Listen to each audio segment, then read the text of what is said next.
I don't know if that was, there you go. Okie dokie, perfect. Hi everyone, I'm Brianna. I'm the Atid director at Sinai Temple.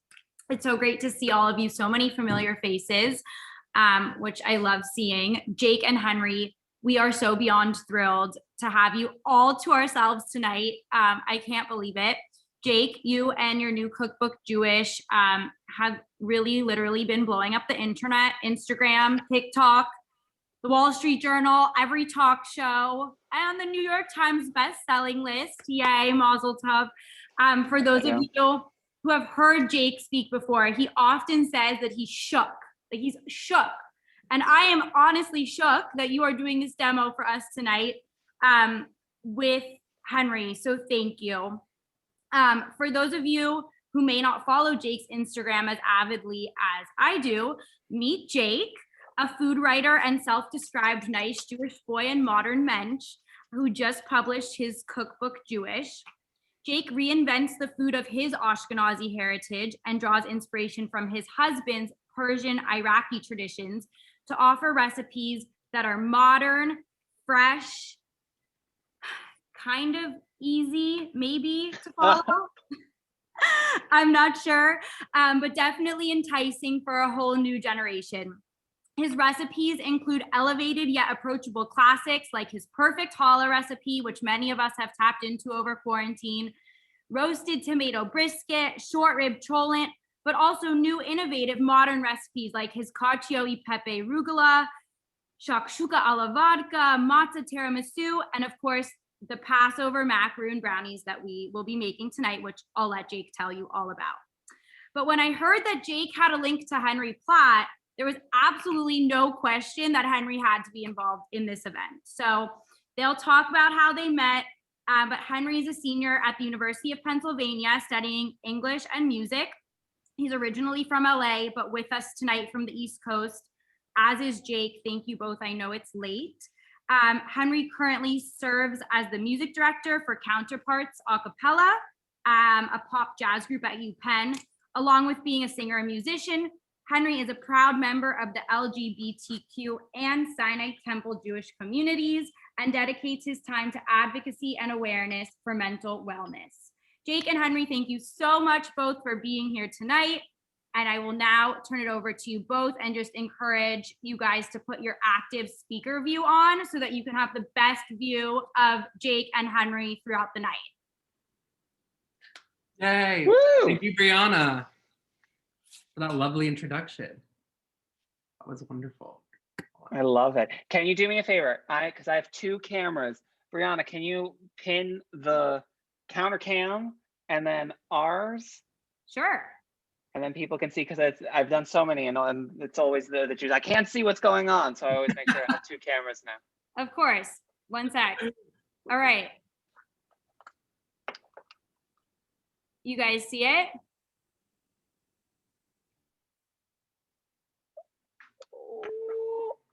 What is it? It's like not pin, it's spotlight. Spotlight is the thing. Yeah, spotlight. Can you Yeah, just add because spotlight? pin only does individually. It doesn't do everybody else's. Spotlight. Yes. does it. Let's just make sure that you are spotlighted. Sorry, one second.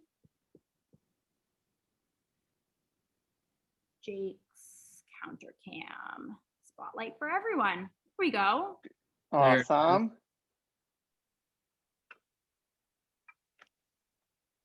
And then you could add multiple spotlights. So you could also spotlight Henry and me so that they see everything, or we could just be screaming, and that's all good too. Yeah, we're not gonna make you scream. Let me put you on as well. One sec. Add spotlight. And Henry, I'm coming at you. Yes.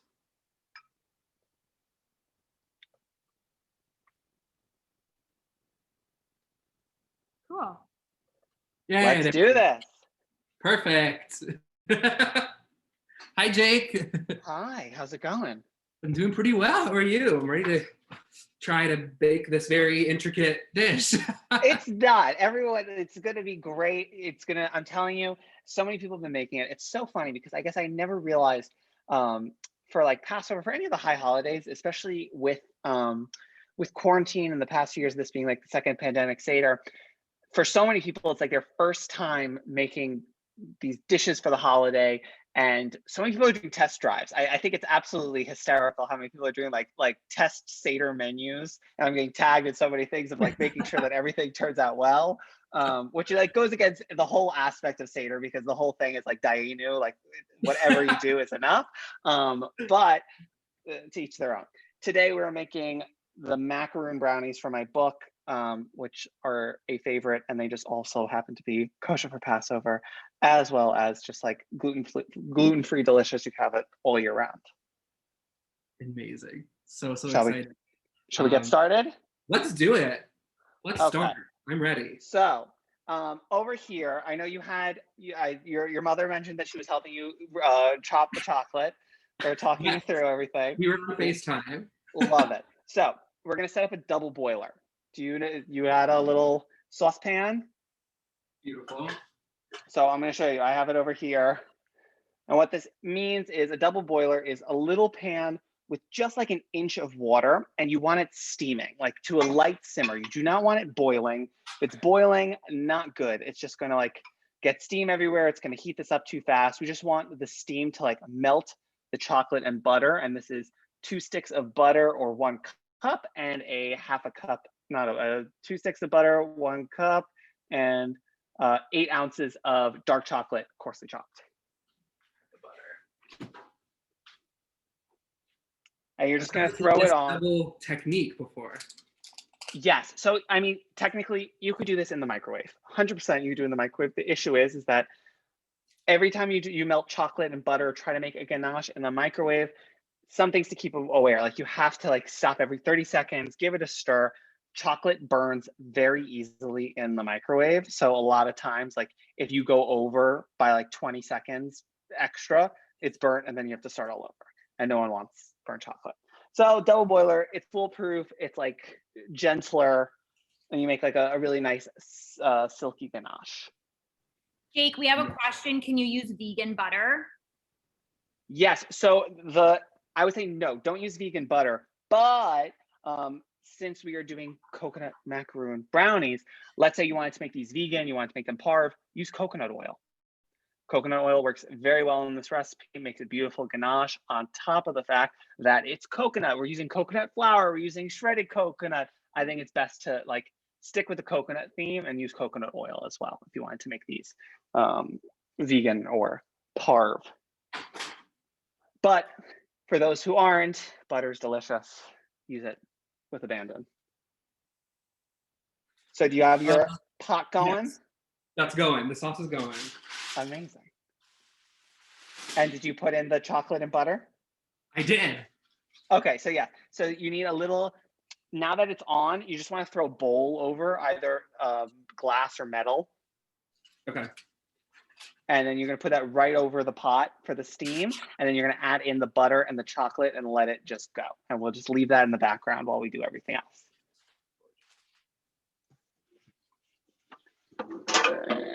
And then everyone is baking alongside. Preheat your oven. Do not forget to do that.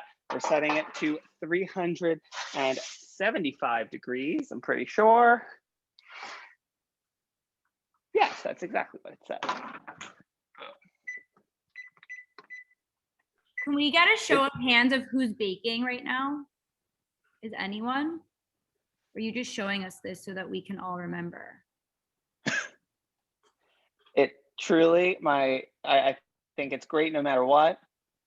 You'll know all the tips and tricks that when you go into Seder. Again, the number one question I get every JCC event, every synagogue thing, the number one question, no matter what the recipe is, the question is, can I freeze it?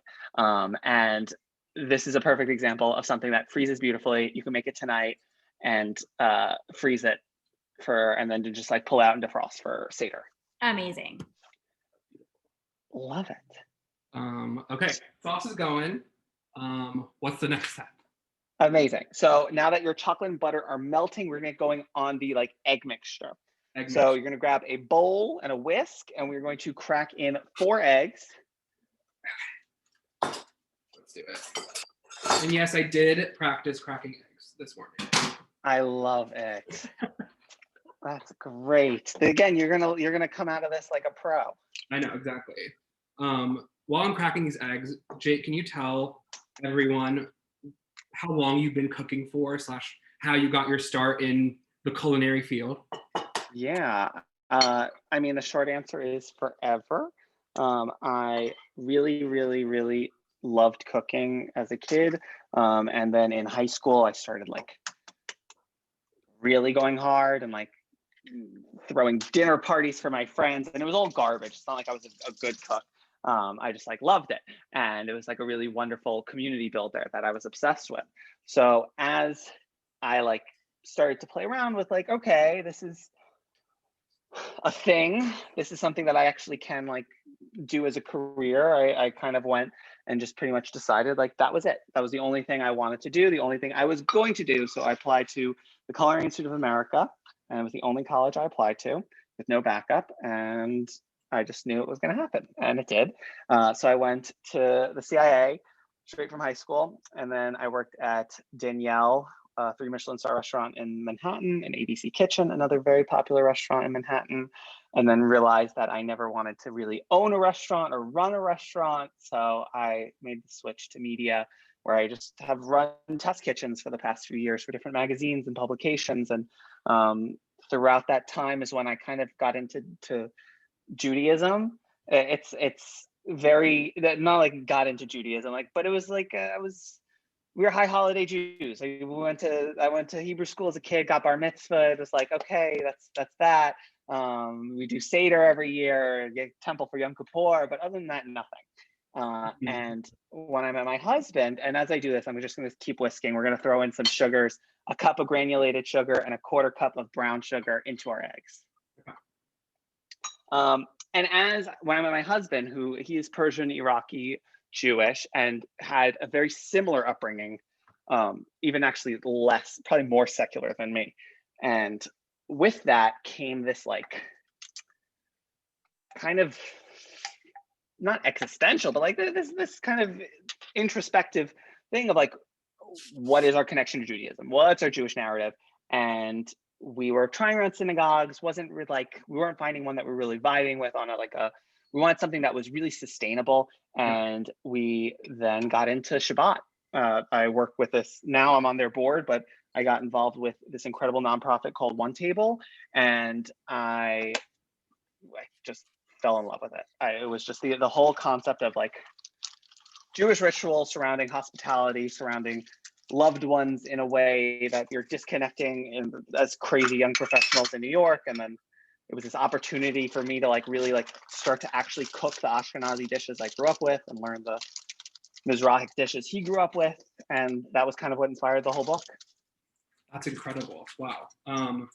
What made you even want to write the cookbook in the first place? I think I think it's such a privilege, and I think when you get that opportunity, especially once you're in media, that's kind of like the golden standard is like write a book, because it's just I mean, really, they say it's just like a fancy business card for like food writers. But to me, I thought what was so important is I really wanted to write a book that had like voice and perspective and a real narrative behind it. And when I was looking at like, what do I know, or like, how does my identity or my life affect how I cook? It's like, I'm gay and I'm Jewish, and gay people don't eat differently.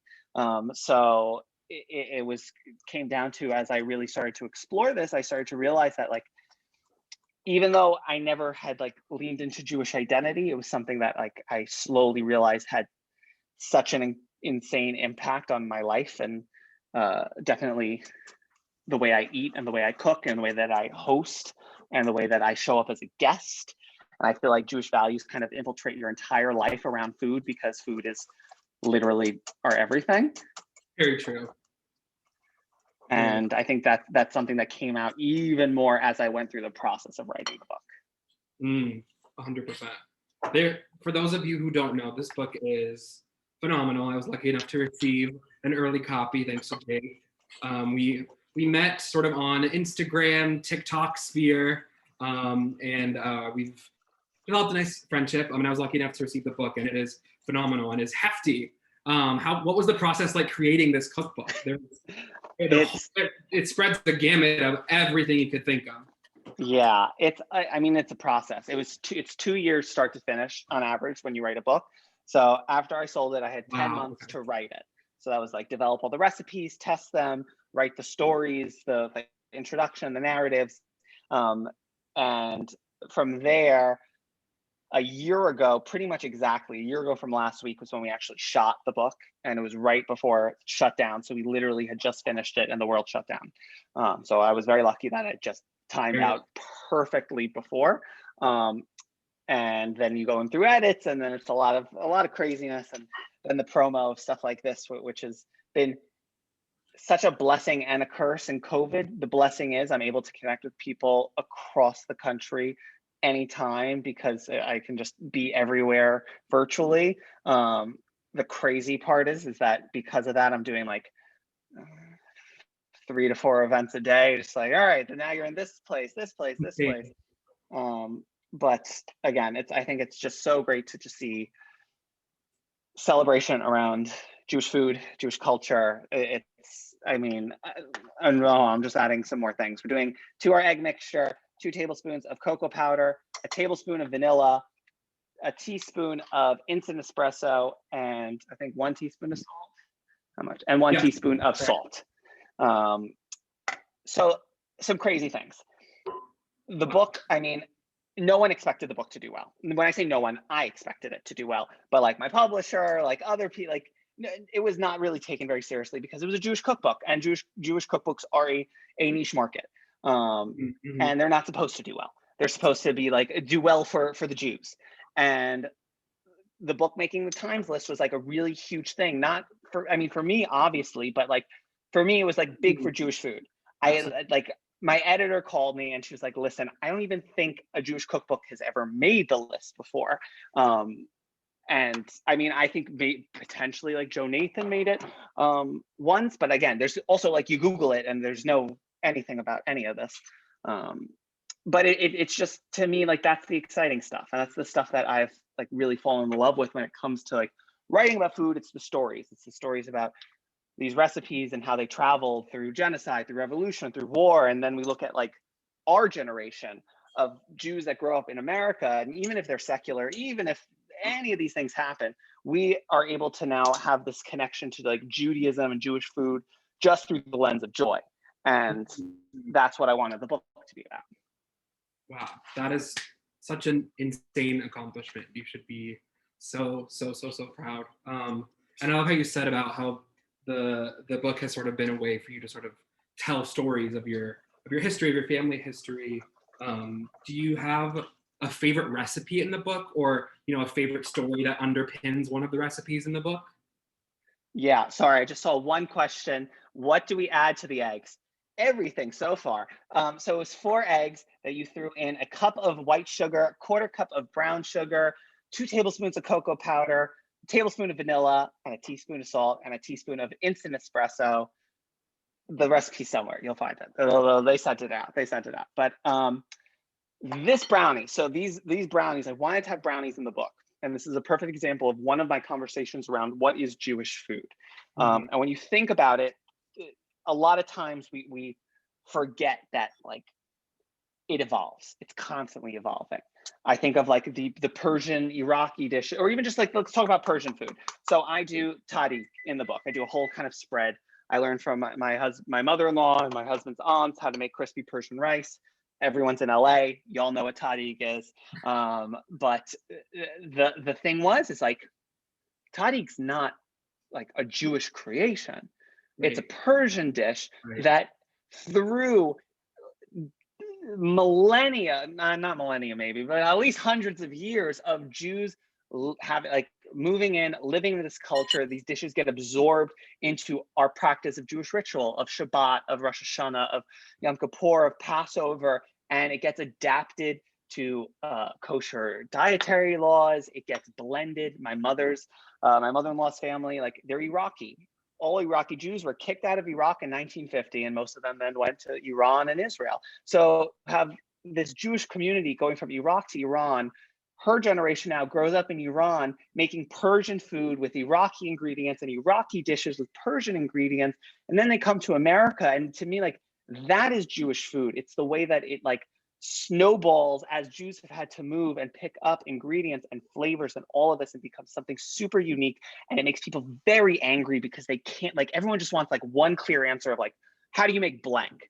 Or how is this way? And it's like, we are just such a mashup. And that's what Israel, that's what sabich is. Sabich is the Iraqi breakfast of fried eggplant and amba. And amba itself is a spicy mango condiment made from the fact that Iraqi Jews were critical in the spice trade with India. It's like this convoluted story that continues to go and go and go until it gets stuffed into a pita in Israel and mixed with tahini and sometimes falafel and all these things that you wouldn't typically find, but now make sense. And to me, that's still happening. That's happening in America now. We're just doing it based on what we like and where we move to in the country or where we move to anywhere. So these brownies are an example of that, of something that is not, like, brownies aren't Jewish, right, but they have become Jewish for me because I started, like I said, hosting Shabbat, and it actually started after I write about this in the thing. I was actually in LA the day of the Tree of Life shooting, and one table had called for solidarity Shabbats across the country. So my husband and I decided we were going to host one, and we like typically only hosted like 10 to 12 people. And this time I just like invited everyone. So it was like 100 people in like the lounge of our building. And I wanted to make a dessert that I could feed 100 people and not like break my back. So I started making these sheet pan brownies, and it became a thing that was just like known for the Shabbats, that people would request, like, oh, is Jake making the brownies? And they were my Shabbat brownies. Everyone knew them, everyone requested them. Brownies became integral to my practice of Jewish ritual. So it happens to be the only recipe I don't share, just because like I have this convoluted idea that it's going to be like my Tate's cookies one day. But I wanted to have at least a brownie recipe in the book, and to mash it up with macaroons, make it a little special for Passover. It's, yeah, I mean that is it's a beautiful recipe, and it's a beautiful story. So I guess that's how those big Shabbats came about. But I know that you've continued to host all of these, one table Shabbats, these huge dinners. So what has that been like, sort of continuing that tradition of making these big dinners? How do you even fathom cooking these huge Shabbat dinners for upwards of 100 people? I mean, that must be such a do. It's like, it takes all week. I spend so much time, but I love it. I mean, I just think that it brings me so much joy through hospitality. This past year has been so difficult not being able to do it, especially around this book and the launch of it, and not being able to host people in person and celebrate in person with friends and family. So I'm very much looking forward to like belated celebrations and the book tour and all that.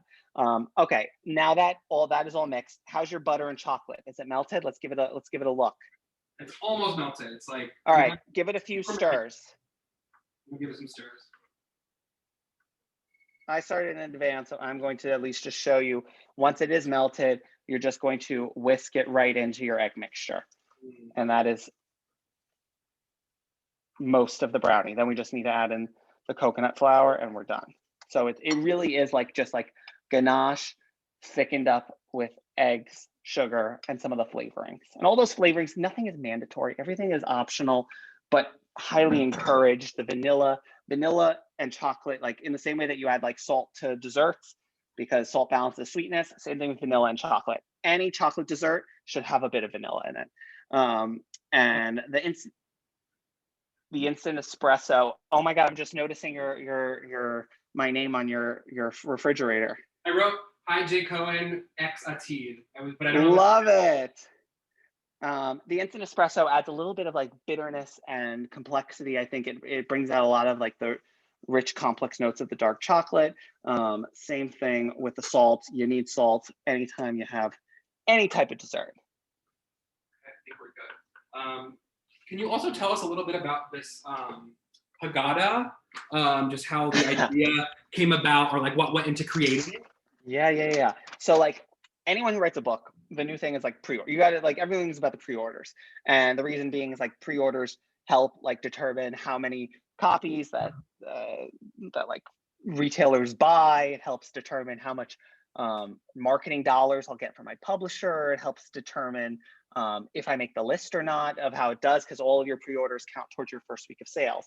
So people started creating, every author has like some kind of pre-order bonus, like pre-order the book and you get this. And most of the time it's like extra bonus recipes, which to me was like never interested me, because like I'm constantly putting out recipes on the internet and it's like, that's not as enticing. But what I did in the book is I do this kind of breakdown of Shabbat that I worked with One Table to create as like a way to like understand and adapt this ritual for how it can be made more sustainable for the reader who might have not had Shabbat since they were 13, or might not understand like the actual meanings behind these things. I can tell you right now, anyone who's been to Hebrew school can tell you the prayers for the candles, the wine, and the challah. Very few of them can tell you the actual meanings of what those things represent at your Shabbos table. And I think once you understand that, once you understand what the candles do, the sanctifying of time, the breaking bread with the challah, once you go through all of that, like whether you're religious or not, whether you want to say a prayer in Hebrew or not, whether you want to do anything around that, becomes just like more of a discussion, because people start to realize like, oh, actually, no, this is just wonderful. I should be doing this on Friday. Even if I'm not necessarily sure how I want to interact with religion as a whole, this is a part of my heritage that's actually just like good for me. And that's how I felt about Shabbat, and that's also how I feel about Passover. Passover is such an incredible opportunity to gather your loved ones and have a conversation around systems of oppression and the value of freedom, and this like motif, we're making something sweet, because the whole idea of Passover is the idea that like sweet things are so much sweeter when layered over the bitterness of our time in bondage. And to me, it's I wanted to create the same thing for a Haggadah, because like my family had the Maxwell House like coffee Haggadahs, and we just go through it every year and just like go through the motions. But really, once you start to go through each and every symbol of like what's on the Seder plate, all that stuff, like I do an edible Seder plate in which every person gets a thing with like a little thing for each thing from the Seder plate, instead of having just one on the table. Because like you just have one Seder plate on the table, people ignore it, you throw on a shank bone, like no one knows what it means, no one knows any of those things, no one's paying attention. And instead, like I was like, no, get everyone involved, make something delicious. So A, they're not starving and angry, and B, they're like a little more in touch with like, what is everything supposed to represent? What is the story we're telling? How can we like connect this to today's world and today's experience? So I tried to do that with the Haggadah. That's incredible. That's phenomenal. I feel like, again, it harkens back to, I always love cooking, just for cooking's sake, but I think as I've gotten older, I've started to appreciate the art of it, and how it's a means to, connect with people, connect with history, connect with our own personal stories. So I think the Haggadah is another beautiful addition to connect with a story that we're all very familiar with, but maybe haven't necessarily like personalized it, or haven't necessarily, don't necessarily understand everything that we're doing or why we're doing it. Exactly. So that's a really, really beautiful thing. I know you talked about this a little bit before, but I'm just wondering, like, I know that you talked about you have an amazing husband, and he has a Persian Iraqi background. Has that been influence in your cooking generally, but also in this Jewish cookbook? Yes, and yes. And while we do this, you can get, if everything's whisked in, dump the whisk. We're going to switch to a rubber spatula, and we're going to add in a cup of coconut flour. Okay. So this is something like, this is going to be what binds everything together. Let's say, I would like love to say like, oh, you're allergic to coconut, well then you shouldn't be making macaroon brownies anyway. But really, this is like the perfect kosher Passover gluten-free thickener. You could technically use almond flour, you could technically use potato starch, you could technically use matzah meal, use coconut flour. You can get Bob's Red Mill, get it at any grocery store, delivery. I don't know what delivery apps you have, but I have no doubt you will not have difficulty finding coconut flour in LA. Absolutely. So my husband, he really it was this just like complete crazy awakening, because at the end of the day, we were two Jews that had completely different definitions of what Jewish food was. So Yeah. when we met, he had no idea he had never heard of babka before. And I had never heard of kubba. And it was this wonderful exploration where we got to expose each other to everything we grew up eating.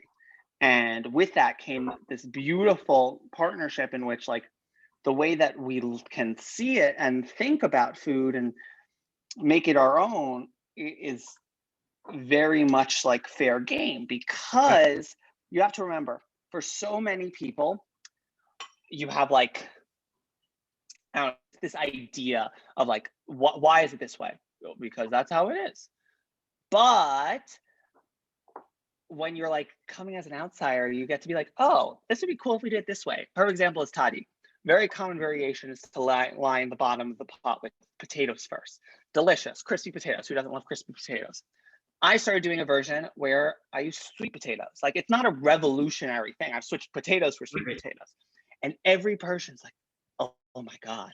I would have never thought to do that. Why? Because we're used to like tradition. It's the fiddler line. Like it's that's it. And my husband's in the exact same way with so many Ashkenazi dishes. And then on top of that, I think one of the most important things I'm very proud of is like the pantry section. And once it's incorporated, you're good.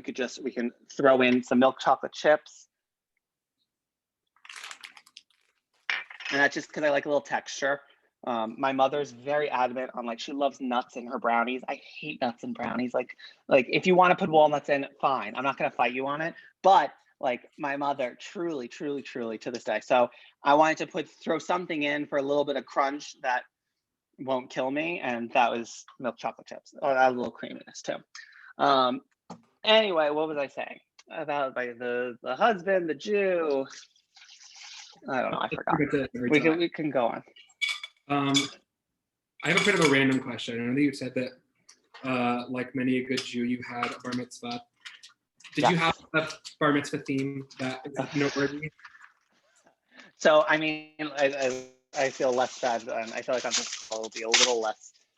Sometimes, I don't know. It can be weird when we talk about it. What was I saying? I was doing, because I've done all these Instagram lives, and I try to ask people their bar mitzvah themes too. And on launch, I did one with Benny Blanco and Gracie Abrams, and Benny Blanco's theme was magic. And I just love when the kids have like that kind of passion. My friend Evan, his was like Hollywood, and he had like cutouts of Sarah Michelle Gellar because he's obsessed with Buffy. Mine, I did a b'nai mitzvah with my sister, and nice. Yes, and it was nautical themed because it was on a yacht that went around the Long Island Sound. So every table was a different movie that was nautical themed. So my table was The Life Aquatic. Oh, that is the best. I love that so much. Mine was not that cool. It was just it was a nightclub called Club Henry. We had pillows. Club Henry on them. Very There's classy, always you know? a club, whatever the first name is. A club at Sinai Temple in Broad Hall, you know, everyone's favorite. Oh my God, I love that. Okay, Also, so yes, we ready. got to get our pan ready. Yeah. So 9x13, lined with parchment. Do we want overflowing parchment? Yeah, so I like to leave some little tabs on the side, and that just helps you be able to pull everything out. And then we can go ahead and add on the brownie layer. And we're gonna pop this in the fridge. In the recipe, I called to refrigerate for an hour. The reason being is that you really want it to chill, because if you do it for a full hour, it'll be nice and firm. So when you add in the macaroon layer, you have this like perfect divide, because that's what makes for like the beautiful slicing. That being said, we're gonna be doing a little bit of jigging. So I'm going to be throwing this in the freezer just to help firm it up. Even in the fridge, it's not gonna make any difference in terms of like the taste or how it bakes. The only thing it will change is how absolutely gorgeously even the divide of brownie to macaroon is. Right. Perfect. All right. Throw this in the freezer. Oh, it's so nice and even. While I'm eating this out, can you please tell me if you could have any person over to your place for dinner and you could cook for them, what Jewish food would you make and who would it be and why? Oh, okay. It's always typically a brisket, just because I think the act of like, I talk about this in the book, something about like cooking things that take a long time, that like my brisket is like a 3-day process.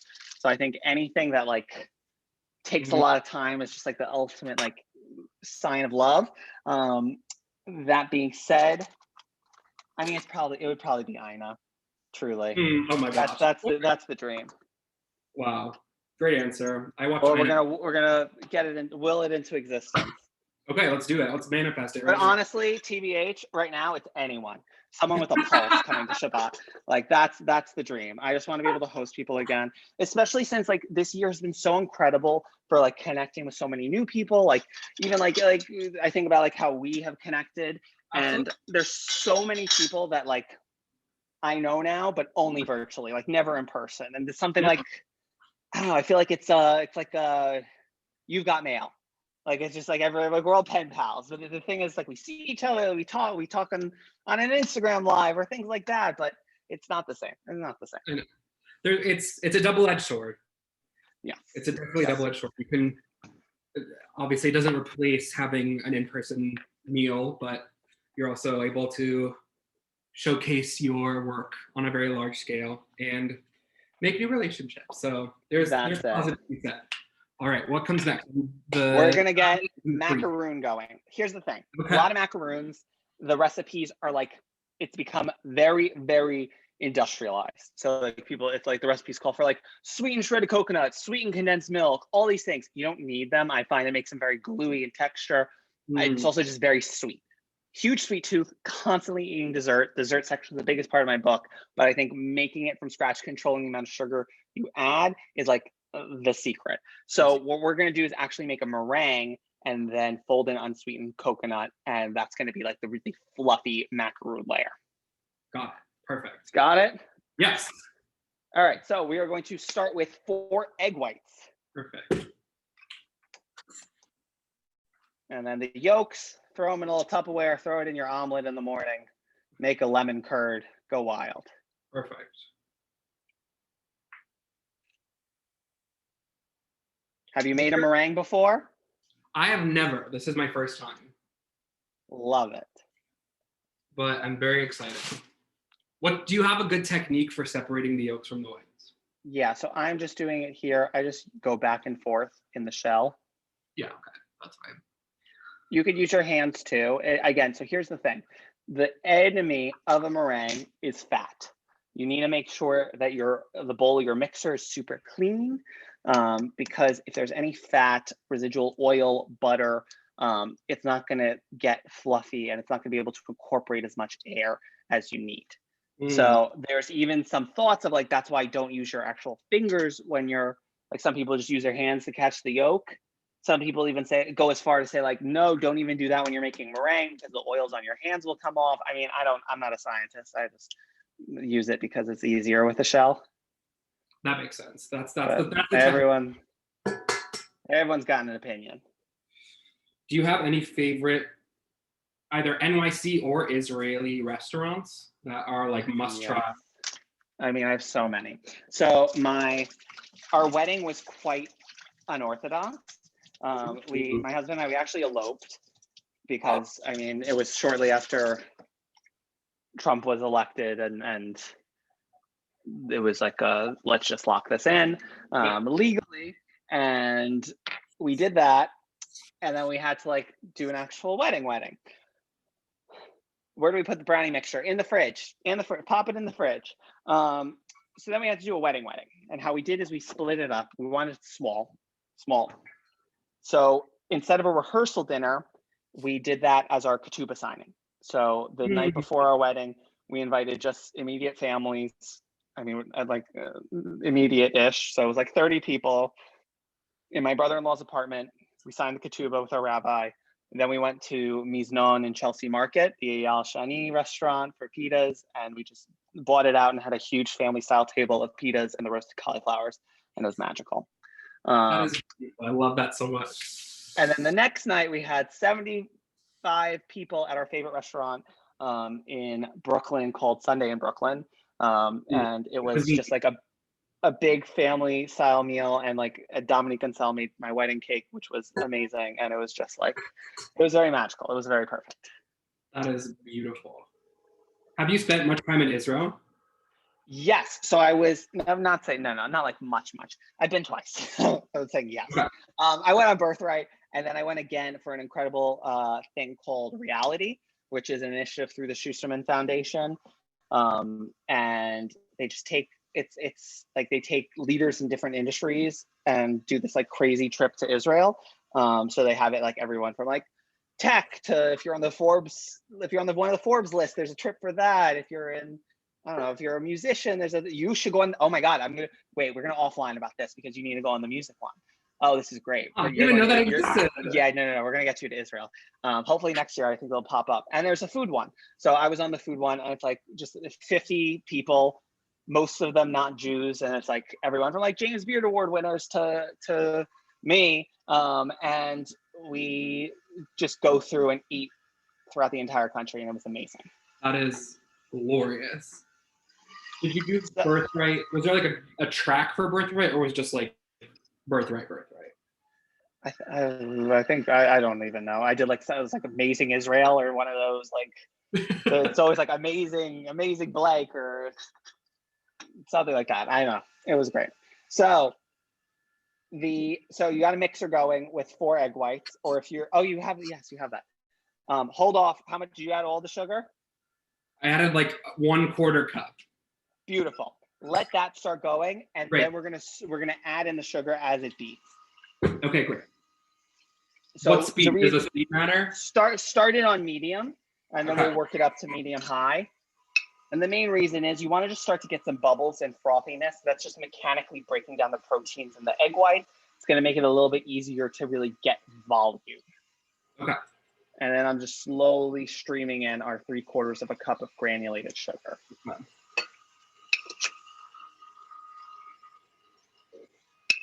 And then once that is completely incorporated, we're going to throw in 1.5 teaspoons of vanilla, and 1/2 teaspoon of kosher salt. While I'm doing this, I have a couple of quick like this or that questions that are Jewish food related that I feel like Go for it. If you have any hot takes. Okay, challah. Do we slice or do we just pull and tear? Oh, that's a good one. All right. So there's this really, really fun tradition that I write about in the book, in the Shabbat section that I started doing, and it is when I have these big Shabbats. So, and it came from someone's like camp tradition. I hold the challah, and then people around me, which obviously thinking like in a post-COVID world, I don't even know if this will ever happen again, but something like that. So like I'm holding the challah, as many people touch the challah, and then as many people touch someone who's touching the challah, and it becomes this big chain. And then after at the very end, everyone just like tears it out. It's honestly, it's like carnage. But it's really nice. But now in this world, I just slice it and enjoy it that way. That's the exact vivid memory I have of Shabbat dinners at Camp Vermont, California. Everyone like trying to touch someone who's trying to touch the challah, and then everyone says it, and then there's like, it's as if it's just complete bedlam for everyone. It's as if like that's the only thing you're getting fed tonight. Yeah, but exactly. It's just complete chaos. Truly. Okay, for your latkes, do you like them with sour cream or applesauce? Applesauce. Now, like, I'll do sour cream, especially if there's like if there's caviar moment. Like, I'm not gonna say no to caviar and sour cream, but in general, applesauce. Fair. I kind of prefer the sour cream, but I'm gonna give that something that I've fallen in love with is my friend Leah Koenig, who is another Jewish cookbook author. She started doing this past year. You take your latke and you treat it like a black and white cookie, and you paint like half of it with applesauce and half of it with sour cream, and it was just so adorable. It's now like my favorite thing. That's adorable.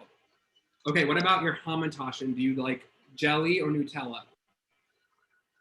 I'm poppy. I love poppy seeds. I think poppy's the best. Poppy. The best. Not even an option. Well. There you go. But then jam. I'm an apricot jam boy. Yeah, honestly, I don't know why this hamantaschen does not fit in a binary. What about kugel? Do you prefer a sweet kugel or a savory kugel? So the funny thing is like I love sweet kugel. Grew up with sweet kugel. My husband never heard of kugel before. Could not hate sweet kugel. Just can't get his mind around it. Doesn't think there's any reason for it. The raisins confuse him. All of it, which is funny because it's all flavors and ingredients that you'll find in like sweet aspects of like Persian and Iraqi dishes, but in kugel because there's the dairy, it's like crazy. So in my book I have 3 kugels, 2 savory, 1 sweet. And the sweet ones for me and the 2 savories are like the ways that I've brought him into loving kugel through just like making a savory. So depends. The kugel in the cookbook tells the story of the 2. There you go. There you go. What about your bagel? Do you like a plain bagel? Do you like an everything bagel? Do you like an egg bagel? What's your bagel of choice? So it's funny. There's this guy. He had one like TikTok that went pretty viral called the Brooklyn Bagel Blog, and he did a whole thing where he was determining who's going to be the next mayor of New York based on ranking all of the candidates' bagel orders, and he's doing this like March. Everyone's doing like March Madness style things for food, and he's doing one with bagels. I personally believe egg everything is the best bagel. Yes. I'm a big everything bagel guy, but I do love an egg. Yeah. I mean, yeah, everything is always going to win. It's not just, I don't like cinnamon raisin is great. And it's very, I'm like very like Cynthia Nixon, where I love cinnamon raisin with tuna fish. I think tuna on cinnamon raisin is the best combo ever. Not lox, but tuna fish is perfect. I mean, people add raisins to their chicken salad, tuna salad all the time. It's not crazy. I just finished watching Sex and the City this week, so I'm glad you brought up some. Yes, there you go. There you go. But yeah, I'm not into like the rainbow bagels, anything with like the sweet like French toast bagel. And there's no reason for like sweet cream cheeses, none of that. I think that's for children. It's like as soon as you become an adult, it's like you gotta separate. Yeah. Salt. Lox or whitefish? Oh, lox. Yeah. I mean, a good whitefish salad on occasion. Yeah. It's like whitefish now only makes me think of the episode of Curb where you get the Larry David sandwich, and it's like whitefish salad with on a bagel, and he's like, no one likes whitefish. Like he got the worst bagel option there was. My mother loves whitefish. Falafel or shawarma? Depends on my mood. I'll never pick. There's a time and place for both. But the most important thing is the pita. People like good pita is so hard to find in the States. That was the whole thing of like, I'd make these beef bagel sandwiches as like a joke that like in New York, you could get a great bagel, but you cannot get a good pita. Like you have to make your own pita because unless you go to like a shop, there's really no other option. Fair enough. So this is beating up. The key thing is we just are getting it to stiff peaks. We're just getting a lot of air, and one of the things you're going to get a much more stable meringue by streaming in the sugar.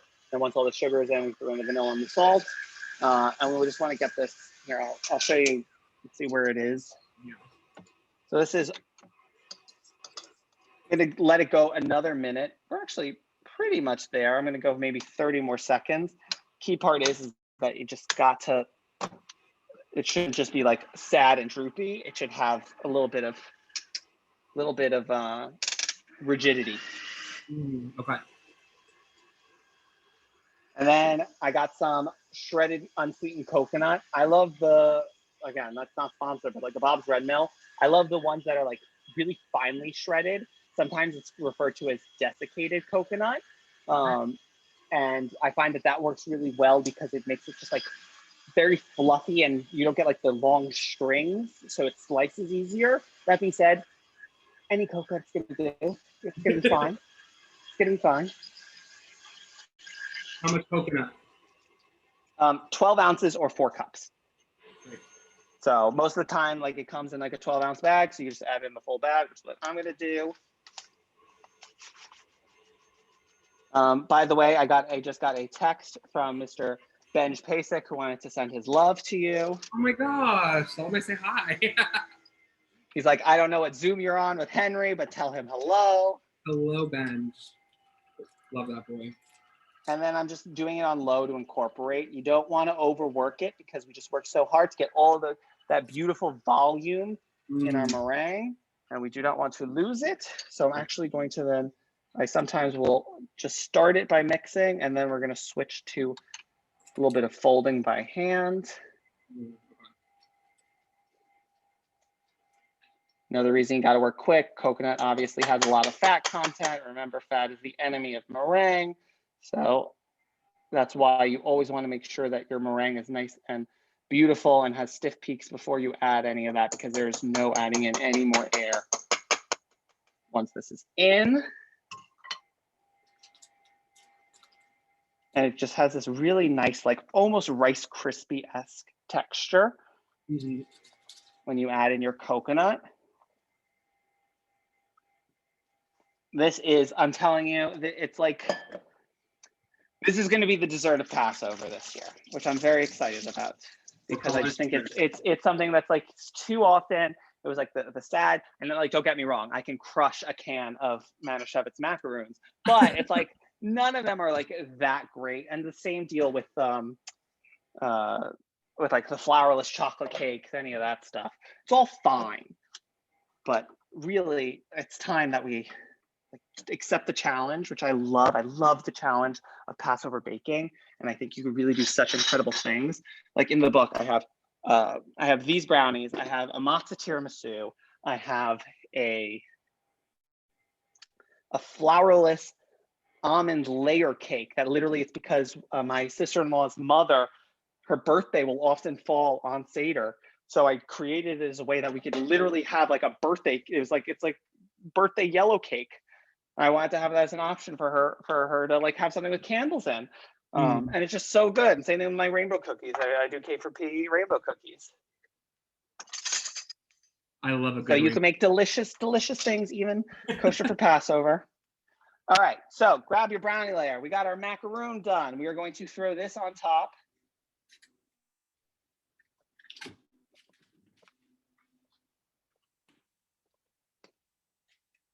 Boom, boom.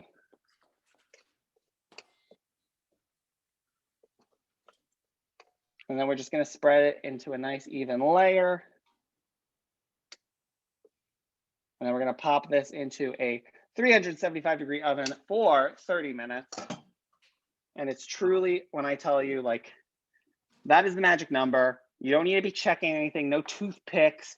If your oven is preheated correctly and you did everything well, 30 minutes is perfect. So they're nice and fudgy and set. You're just really looking for a nice even golden color.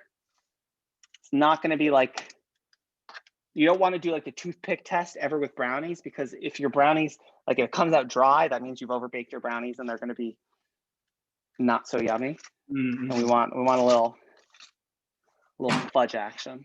Oh, so I always say this is like a good in between, like this is like fudge cake hybrid.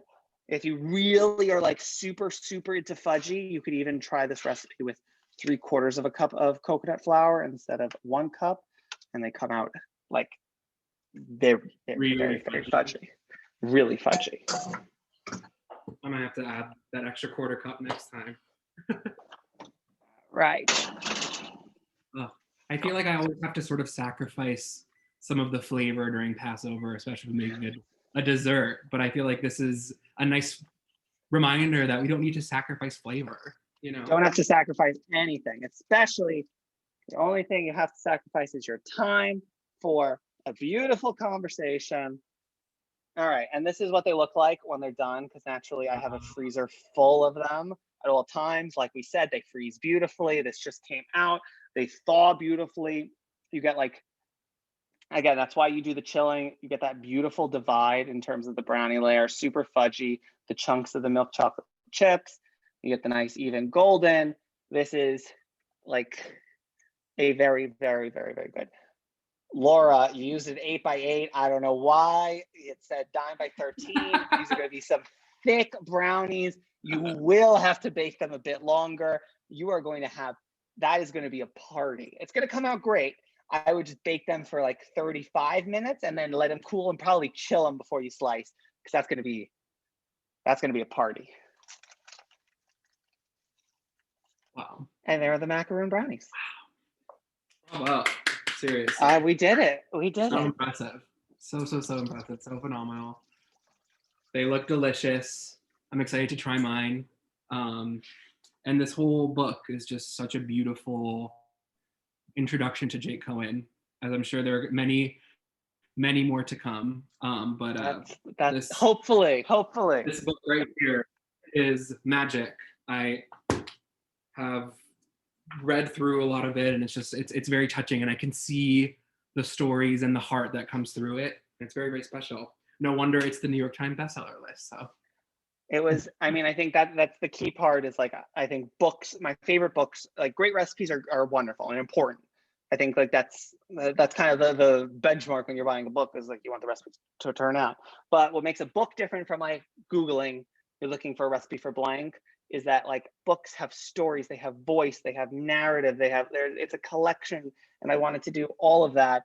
So it's like, it's everything from the recipes and the stories and a little history and a little family tree and a little love. And then I do menus and step-by-step photos for like, a lot of people are daunted by like, how do I braid a challah, all that stuff. And I just wanted to make it very easy, because that's the thing, is like, yes, there are things that are complicated, like more complicated than your average thing.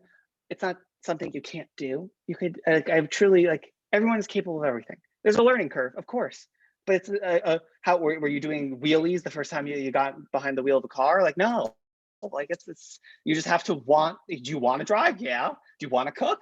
Yeah. So there you go. You'll become better the more you do it. there you have it. My grandma used to say, if you can read, you can cook. So I love that. That's a great one. Amazing. Henry, you killed it. I mean, you proved that you really can. Anyone can do it. So thank you. He's a baker now. I'm gonna brag about this for a long time. We only have a few minutes left, but I didn't know if anyone had like one or two really quick questions, like burning questions for Jake or Henry that they wanted to ask before we wrap up. In the chat, or if you want to unmute yourself. Jake, did you go to Jewish summer camp? I went to a Jewish day camp in on Long Island, Temple, Beth Shalom, and then I went to a very weird, it was so funny. My sister and I went to a sleepaway during the week, go home on the weekend camp that as an adult, I rediscovered because I went to my friend's wedding and I realized that this camp was turned into like a boutique wedding venue called, like, I think it's Cedarwood Estates or Cedar Lake Estates. And it's literally, they turned my camp into a wedding venue, which was insane. And then for the majority, I actually went to USDAN, the performing arts camp on Long Island.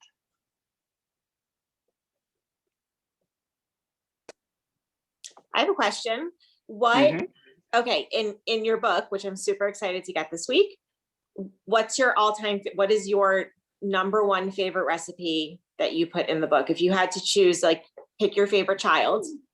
Yeah. I'm gonna make you do that next. And we are big fans here. Me and my girls. Love it. So it's the challah. I think every Jew needs to make a challah. I think that it's the first recipe in the book, and there's a reason. I think that the act of putting your hands into dough and kneading, and it's therapeutic, it's meditative, it's something that is, like, I think one of the most intimate things you can do for someone, and bake bread for them from scratch. So it's really great. And now cannot wait to hear which is your favorite child. Well, I'm kidding. No, I'll tell you offline. I'm gonna ask everyone the same question. So someone just asked the gluten-free, Wendy, for the gluten-free challah. That you're just gonna have to stay tuned for. I mean, I'm not gonna give away too much, but there is another book in the works already, and the one of the big things is like, I get a lot of questions for the gluten-free challah. I've already created a really incredible vegan challah, but my next challenge for the second book will be the ultimate gluten-free challah recipe. So stay tuned. Amazing. Jake and Henry, we cannot thank you enough.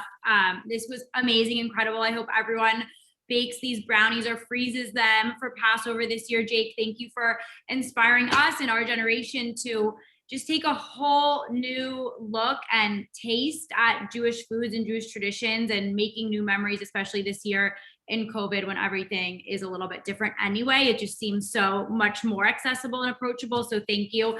A quick special shout out to Andrea Stern, who also helped make this event possible tonight. So thank you, Andrea. And the link has been adjusted on Eventbrite. So if you want to purchase the book without the ticket price, go ahead, get another book or a few books. They're great gifts. Bring them to your Passover Seder if you want. This Wednesday and Thursday, you can pick them up at Sinai. I'll send you a message directly if you place an order for the book. The books are also signed. Thank you, Jake. And I think that's it. If you guys have any pictures of your brownies and you want to upload them to Flickr, we have a little reel going. So Jake, Henry will share that with you also. And that wraps up tonight's event. So happy Passover to everyone. And thank you guys again. Thank you. Pleasure. Chag Sameach. Chag Thank you, Sameach. Henry. Thank you, Jake. Thanks, everyone. Good night, guys. I know it's late for you.